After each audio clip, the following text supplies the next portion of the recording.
Deus não é obrigado a ter misericórdia de todos, né? Por que Deus chamou alguns e não chamou outros? Eu costumo dizer o seguinte: assim, tem algumas coisas assim que a gente não consegue entender bem assim. Porque se a gente entendesse tudo de Deus, Deus não seria tão grande, né? Mas se está claro na Bíblia, a gente tem que confiar.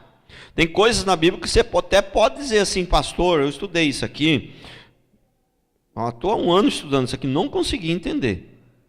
E eu respeito, né? Tudo bem, você não conseguiu entender, você ficou com dúvida, né? Mas dizer que não está escrito, que não está claro aquilo ali, né? Você pode dizer: eu não consigo entender como Deus chamou Jacó, amou Jacó e odiou Esaú. Irmão, quero dizer que é dois, eu também não consigo entender. Mas porque eu não consigo entender, eu vou tentar mudar a Bíblia para ficar do jeito que eu consigo entender? É isso? Assim não dá, né? Então, eu tenho que admitir, eu não consigo entender, mas que está escrito claramente que ele amou Jacó e odiou Esaú, isso está escrito, não posso negar. Agora, se eu não entendi, aí é outro problema. O problema não está em Deus, ele está comigo, né? Eu tenho que confiar que Deus tem razão.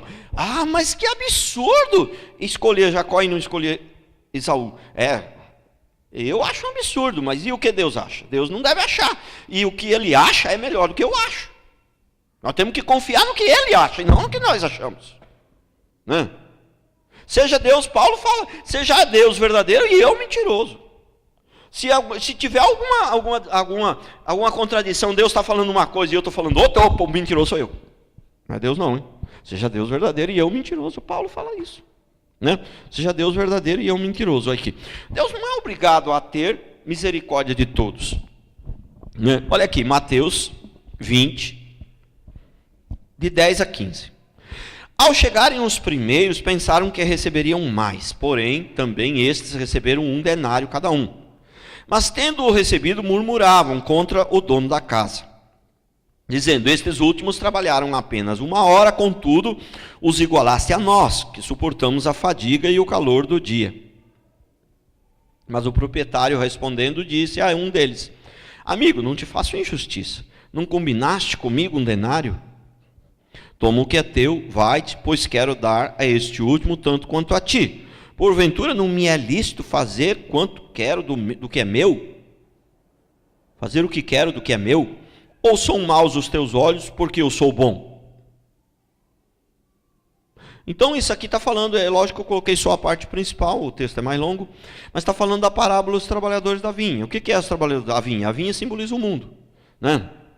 E o dono da vinha simboliza o Senhor, né?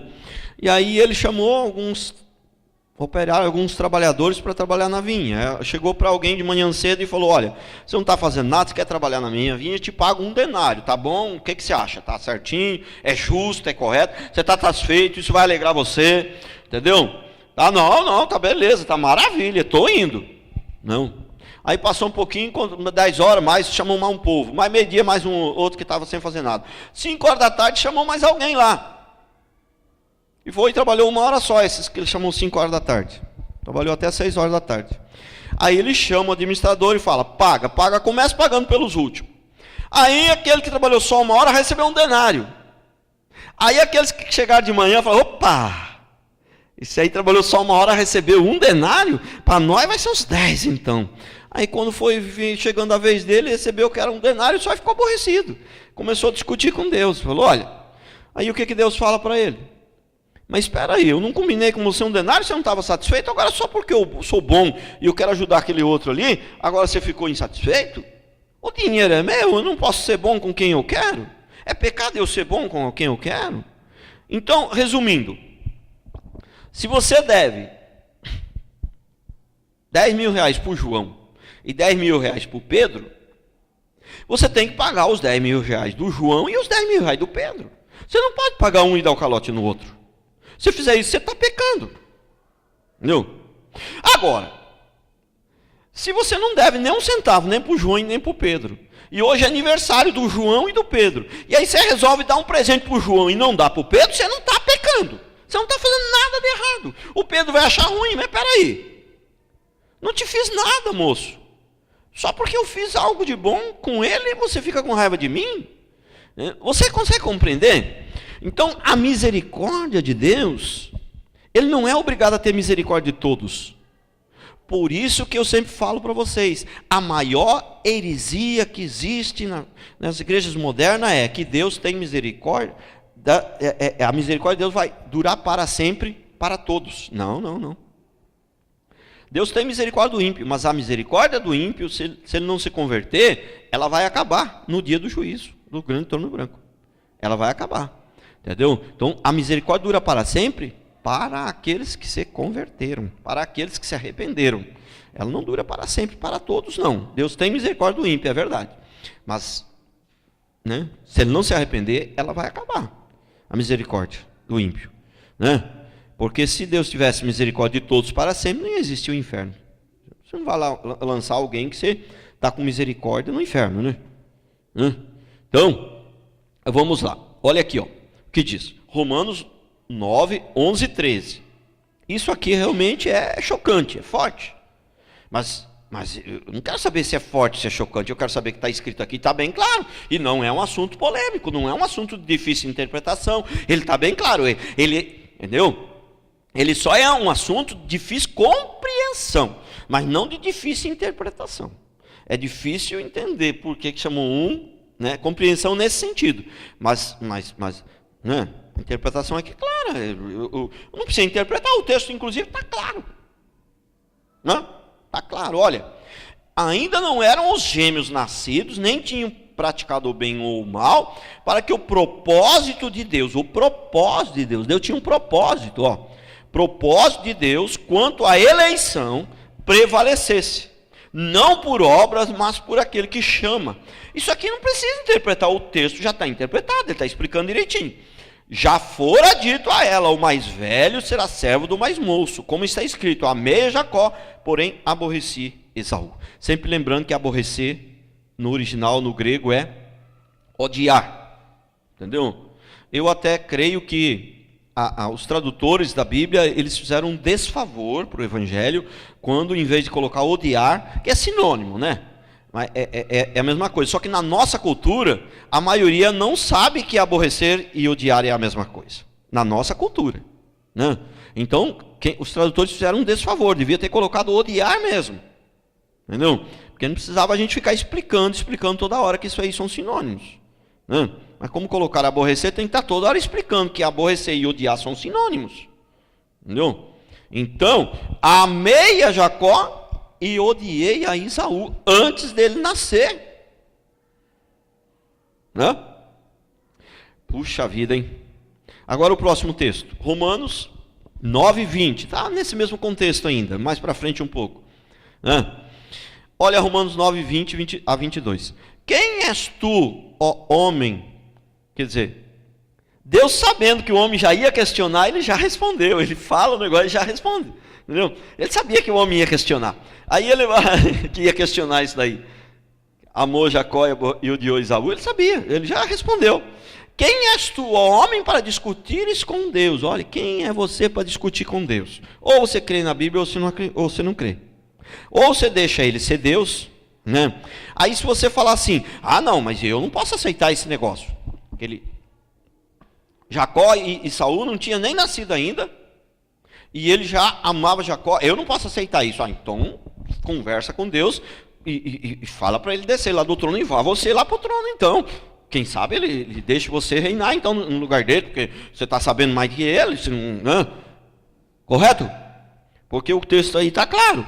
Olha, aí ele fala, quem és tu, ó homem, para discutires com Deus? Porventura pode o objeto perguntar a quem o fez, por que o fizeste assim? Nós somos um objeto, um cisco na mão de Deus, um cisco, uma coisinha muito miúda. Versículo 21. Ou não tem o oleiro direito sobre a massa, para do mesmo barro fazer um vaso para a honra e outro para a desonra? Irmãos, Deus está fazendo vaso lá, ele está preocupado com o vaso. O que está falando desse vaso aqui? Esse vaso aqui fala de quê? De gente, irmão, pessoa. Fez um para honra e outro para desonra. A Bíblia não é bem clara, dizendo que Judas nasceu para aquele propósito? Isso assusta você? Não é só você, assusta eu também. Isso é chocante. Mas se a Bíblia está clara, eu posso dizer o seguinte: Senhor, é meio forte isso aqui, eu não consigo entender muito bem, mas eu admito que está escrito e está claro, e é isso que o Senhor quis dizer. Eu simplesmente sou pequeno demais para compreender determinada coisa, mas tenho que admitir, né, que está escrito e está claro, né? Eu não tenho o oleiro direito sobre a massa, para do mesmo barro fazer um vaso para honra e outro para desonra. Quer dizer, um nasceu para honrar a Deus e outro nasceu para desonrar. Um nasceu para honrar. E para o seu governo, esses dias até o Anderson me fez uma pergunta, porque até pouco tempo eu pensava assim. Não é que eu pensava, eu não acreditava muito nisso, mas às vezes passava pela minha cabeça. Mas espera aí, mas se vai mais gente para o inferno do que para o céu, dá meio com a impressão que Deus saiu perdendo e tal, né? Porque muitas igrejas pregam isso, né? Entendeu? Irmãos, se eu pensar assim, que foi mais gente para o céu, mais gente para o inferno e menos para o céu, Deus estaria perdendo? Aí eu entro numa heresia tão grande, mas tão grande, porque aí eu tô vendo as coisas como dois reinos. O reino celestial, né? Que tem Deus, que muitos entendem assim: o reino celestial, o céu, onde Deus é o rei, e o inferno, onde o diabo reina totalmente absoluto. Entendeu? Aí eu vou cair nessa heresia. São dois reinos, não existe dois reinos, só existe um. Deus é rei em todo lugar. Lógico que na terra ele, né, permitiu, ele passou o seu reino provisoriamente, né, e não totalmente para o diabo. O diabo, num certo sentido, ele reina aí porque Deus permitiu, mas ele reina, mas isso é um reino provisório, é uma coisa, né? O grande rei mesmo é no céu, no inferno, debaixo do inferno, debaixo da terra, em cima da terra, no outro céu, no outro céu, novo céu, nova terra que vai vir, entendeu? Por cima dos mares, por dentro dos mares, por baixo dos mares, só existe um rei. O céu é os céus do Senhor, e o inferno é o inferno de Deus também. Deus também é o rei do inferno. Deus é o rei da terra, do inferno, da terra, de tudo. O diabo não é rei de nada. O diabo usurpou o reino, né? Usurpou um monte de coisas e Deus ali está permitindo, mas o rei é Deus. Não. Então quando alguém diz que o diabo meio que está reinando nesse mundo, não está errado não, está certo. Mas ele não reina absoluto. Ele reina até onde Deus permite, porque Deus é o rei maior. Entendeu? Então tudo quando você pensa que tem dois reinos, Deus reina cá e o diabo reina lá, e aí vai mais gente para o inferno, dá a impressão que alguma coisa deu errado, que Deus perdeu. Mas peraí, com Deus não dá nada errado, irmãos. Aqueles que eram para ir para o inferno, Deus já sabia antes da fundação do mundo, estavam predestinados também para ir para lá. Com Deus não vai dar nada errado. Entendeu? Não existe uma luta entre Deus e o diabo, e o Deus está quase perdendo, igual o filme do Bruce Lee que eu assistia quando era criança. Ele estava morto, já falei, agora morreu, mas aí ele se levantava e matava meio mundo ainda. Não. Então Deus está quase perdendo, mas aí Deus se levanta e no final ele sempre vence. Irmãos, isso é ridículo, né? Ninguém chega a pregar isso, mas certo? Mas de acordo com o entendimento de muitos aí, a impressão que dá é essa. Irmãos, Deus reina absoluto. Deus não precisa fazer força nenhuma para destruir o diabo, para destruir as trevas, para destruir o inferno, para destruir tudo que ele quiser. A Bíblia diz que um sopro da sua boca seria o suficiente. Prestou atenção? Seria o suficiente, só um sopro da sua boca, né?